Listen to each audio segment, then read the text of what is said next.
Hi! இன்னைக்கு எங்க வீட்டோட கார்த்திகை தீபம் பார்க்கலாமா? நான் செவ்வாய்க்கிழமையே எல்லா வேலையும் செஞ்சு வச்சுருந்தேன். ஆனா, மழை தண்ணி நின்னதால ஒரு மாரி ஸ்மெல் இருந்துச்சு. ஆனா, தண்ணி கொஞ்சம் கீழ இறங்கிருச்சு.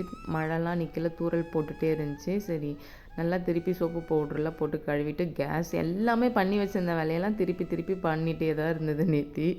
கேஸும் க்ளீன் எல்லாம் பண்ணிட்டு, எல்லாம் போட்டு வச்சுட்டு, சாமிக்கு எல்லாம் படைக்க செய்ய ஆரம்பிச்சுட்டேன். அவல் பாயாசம் தான். 1 கப் அவல் எடுத்து நல்லா திக்கான பால் வச்சு அந்த அவல் வேகிற மாதிரி பண்ணிட்டு சர்க்கரை கேரமல் பண்ணி அதை சேர்த்துருவேன்.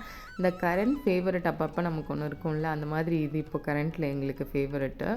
சூப்பராக இருக்கும். ஆனால் இந்த பாயசம் நல்லா இந்த சுகர் கேரமல் பண்ணி சேர்த்துட்டு நான் மில்க் மைட் சேர்ப்பேன் லாஸ்ட்டாக. இப்போ வெளியே போய் வாங்க முடியாது அப்படிங்கிறதுனால சரி கொஞ்சம் அந்த க்ரீமி இதுக்கு கன்சிஸ்டன்சி வேணும்னு திக்கான தேங்காய் பால் சேர்த்துக்கிட்டு நல்லா சூப்பராக இருந்துச்சு பாயாசம்.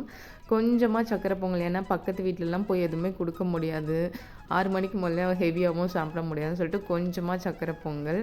அதுக்கப்புறம் இருக்க எல்லா வேலையும் செய்ய ஆரம்பிச்சிட்டேன். அப்புறம் பார்த்தா டைம் இருக்கேன்னு பார்த்தா டக்குன்னு டைம் ஆகிடுச்சு.